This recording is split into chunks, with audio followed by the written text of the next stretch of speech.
The Roth is so good that I continue to get questions about, hey, do you think they're going to get rid of it altogether? Do you think they're going to change the rules?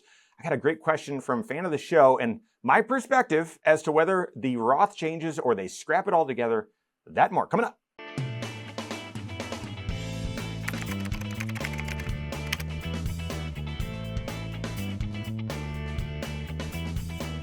Okay, so early on in my career, I was meeting with a young professional in a family of entrepreneurs. I mean, it's an individual that had recently graduated from college and already had 3 businesses. His dad was a Fortune 500 CEO. Siblings had started other businesses as well. Unbelievably impressive family, and just the cherry on the top was extremely polite and kind and nice. Just unbelievable family. And it's our pleasure to serve them for a season while they were getting things up and running. And I remember talking to this individual and saying, we don't know the future, but we know that, the things that are going on in your financial life right now, you have the ability to make a contribution to a Roth IRA. Guys, this was like 20 years ago. Okay, so it's not even a lot of money.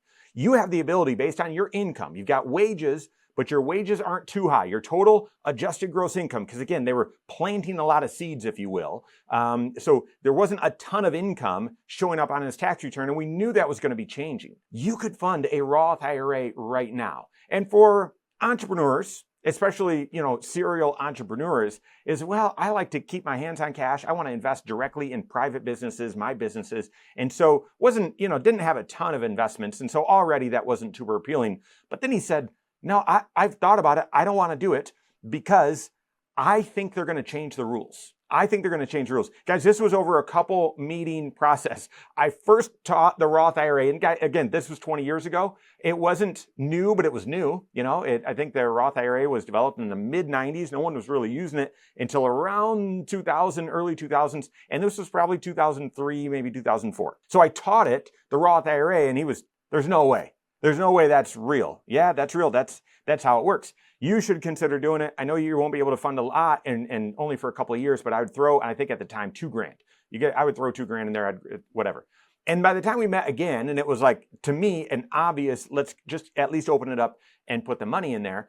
He said, no, I don't think we should. They're going to change the rules. Well, fast forward 20 years, this individual and siblings and family, they've just flourished financially, and you're using their products. I'm certain of that. And they're doing great. And yep, that window where funding the Roth was a reality was very, very small. And he never did. He didn't do it. And here we are 20 years later where they haven't changed the rules. Now, enter in this question from great friend of the show, Chris. Ask a question and kind of piece it together here. It was in response to a video about Roth conversions and the potential for doing Roth conversions for kids and some new strategies there. But I'm going to take the question out of that context and just ask the question, well, do you think Roth accounts will still be around? Do you think Roth conversions will still be a thing 18, 20 years from now? I do.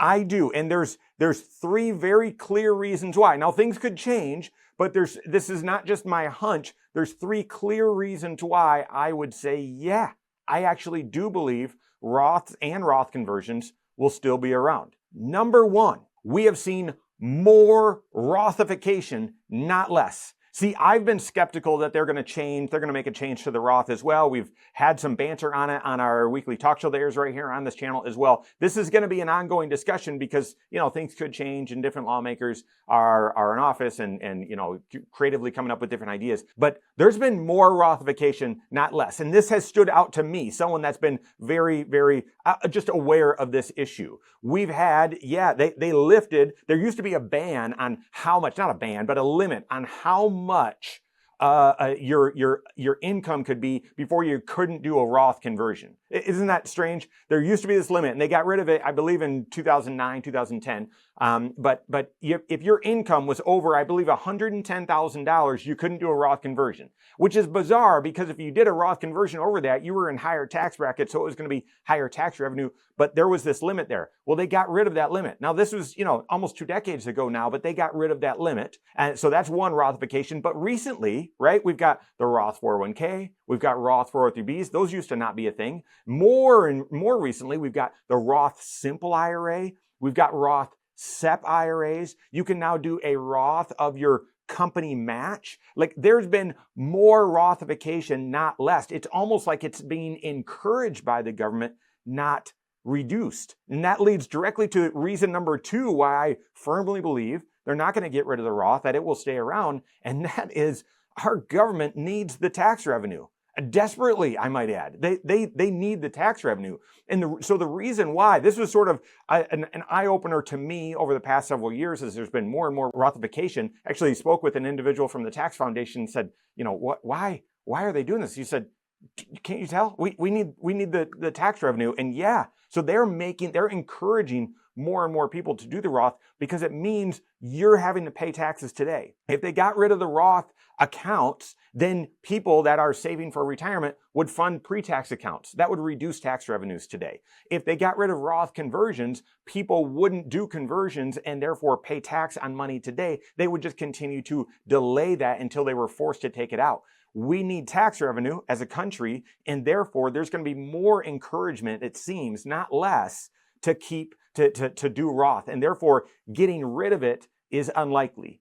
And then third, and this I would say is a flimsy reason compared to the other two, getting elected. Tax law changes is still an act of Congress, and to be elected to Congress is still a popularity contest. It'd be wildly unpopular to get rid of the Roth. It would be. And so right now, at a current season, and I have no idea how things could shift, it's like, getting elected to student council in, middle school or high school. I promise you, we'll have better, free pop in the cafeteria, that sort of thing. And that's sort of like what we've been getting with all these tax law changes. So I think it'd be wildly unpopular to get rid of the Roth. It would reduce tax revenues, and it would be counter to the trend that we've seen, which has been more and more Rothification. Therefore, the path that we're on, I do not see them getting rid of the Roth or getting rid of Roth conversions. So what should you do? You should make sure that you've got a tax shelter strategy working with your certified financial planner. Now, I know that sounds really geeky. No one wants that, but no, what it is based on your entire financial life, all 6 areas of your financial life, taking a look and say, well, does it make sense for you to be funding pre-tax or Roth, or what are the different tax shelters that you should be funding? And in that analysis, determine, well, where does the Roth fit? If it makes sense for you to be funding the Roth right now via 401k, via IRA, fantastic. If it doesn't, and you should be doing pre-tax, you still need to be doing this tax shelter strategy, working with your CFP every single year to see, well, when will it make sense for you to do some Roth conversions? That's number 1. Take advantage of the Rothification that we've had. But number 2, remain flexible.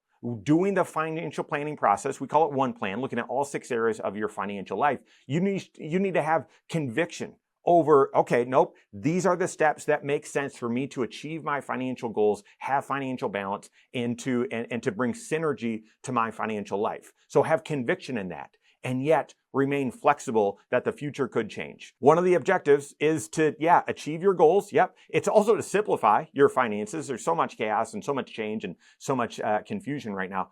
But another one is to have flexibility. Doing planning and thinking ahead proactively is going to increase your range of choices.